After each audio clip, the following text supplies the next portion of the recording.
Hello guys, तो आज मैं आपको एक ऐसे ग्रेन के बारे में बताने वाली हूँ, ऐसी जादुई टिप जो कि आपके शरीर में बढ़े हुए यूरिक एसिड को कम करने में आपकी मदद करेगी और बहुत लेवल तक आपको हेल्प करेगी यूरिक एसिड को कंट्रोल करने में।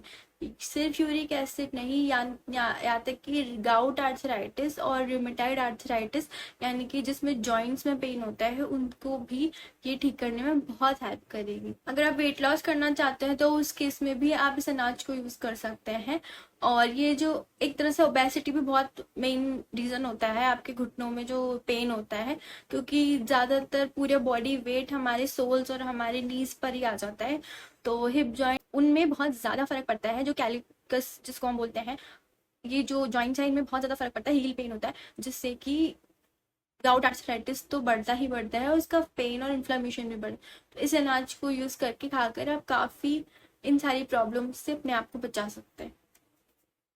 गाइस, यूरिक एसिड जो बनता है वो बनता है एक जो प्यूरिन्स की वजह से, यानी कि ये एक मेटाबॉलिक वेस्ट होता है जो कि हमारी बॉडी में जब हम डाइजेस्ट करते हैं प्रोटीन को तब प्यूरिन्स बनते हैं, और ये एक नॉर्मल ह्यूमन बीइंग में भी बनते हैं।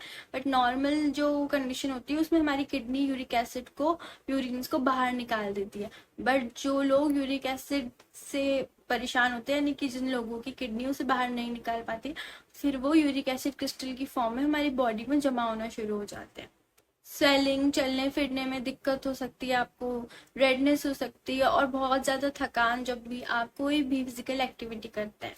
और मान लीजिए अगर किडनी स्टोन की भी समस्या होती है तो उस केस में भी यूरिक एसिड बढ़ा हुआ बहुत कॉमनली पाया जाता है। जल्दी से जल्दी अपना आप ब्लड टेस्ट करवा सकते हैं और ये पता लगा सकते हैं कि अगर आपकी बॉडी में यूरिक एसिड, आपके ब्लड में यूरिक एसिड की क्वांटिटी ज्यादा है या कम है। उससे ये पता लग जाएगा कि हाँ, आपका ये जो पेन हो रहा है वो यूरोमेटाइड आर्थराइटिस की वजह से है या स्पेसिफिकली गाउट आर्थराइटिस की वजह से। अब अगर आप स्मोकर हैं और अल्कोहलिक है तो आपको अल्कोहल और स्मोकिंग को बहुत ज्यादा अपनी लाइफ से धीरे धीरे हटाना होगा। मैं तो कहूंगी आप इसको छोड़ दीजिए, बट कई लोगों के लिए पॉसिबल नहीं होता, तो धीरे धीरे इस चीज को कम करते करते आप बिल्कुल खत्म कर दीजिए, इससे पहले आपकी क्रॉनिक में चेंज हो जाए प्रॉब्लम। अगला है कि अगर आप प्यूरिन्स वाली चीजें खाते हैं, यानी कि अगर ऐसी डिशेस और ऐसी खाने की चीजें खाते हैं जिसमें प्यूरिन्स की मात्रा बहुत ज्यादा है, तो उस केस में भी आप लोगों को ये चीज देखने को मिल सकती है, जो कि यूरिक एसिड आपके ब्लड में। उड़द की दाल, अरहर की दाल, पालक, गोभी, अरबी, मीट, एग, सहजने की फली, छोले, राजमा चावल, ये सारी चीजें ऐसी हैं जिनमें प्यूरिन की क्वांटिटी बहुत ज्यादा होती है। तो अब मैं बताती हूँ आखिर वो तो कौन से ग्रेन है जो लेने से आप अपने यूरिक एसिड की जो मात्रा है वो कम कर सकते हैं। ये मोटे अनाज की कैटेगरी में आते हैं, जो कि ज्वार और बाजरा। जी हाँ, ज्वार और बाजरा जो ग्रेन्स है वो ग्रेन्स आपके यूरिक एसिड को कम करने में हेल्प करेंगे। इसके बारे में मैं आगे और बताती हूँ। उससे पहले आप लोग जल्दी जल्दी सब्सक्राइब कर दीजिए, लाइक कर दीजिए और इस वीडियो को शेयर जरूर कीजिए उन लोगों से जिनको यूरिक एसिड की समस्या आपको लगता है कि हो सकती है।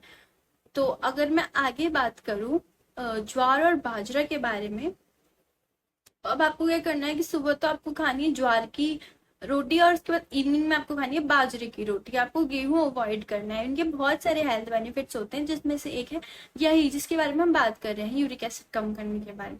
अब जो ज्वार होता है वो तो कॉमन तारीसीर का हो जाता है, मतलब वो ना ज्यादा ऐसा कोल्ड होता है ना ज्यादा वो गर्म होता है।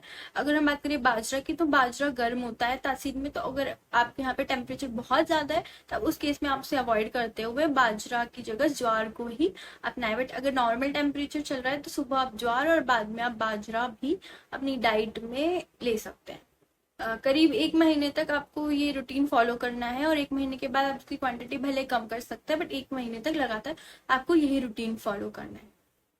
अब इसमें मैग्नीशियम, कैल्शियम, फास्फोरस और आयरन की क्वांटिटी बहुत ज्यादा होती है और ये आपकी बॉडी को बहुत ज्यादा फायदेमंद दे सकता है।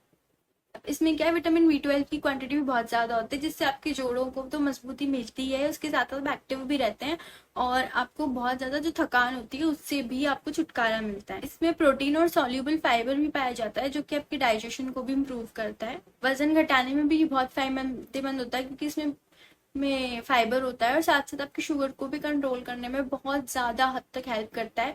और जितने भी एक्सेस शुगर होता है उसको ये मतलब इसमें एक्सेस शुगर ज़्यादा नहीं होता है और ये बहुत ही हेल्पफुल होता है अगर आपको अपनी शुगर मेंटेन करनी है। और एक ये बात भी कि कोलेस्ट्रॉल को भी मेंटेन करने में बहुत ही ज़्यादा लाभदायक होता है।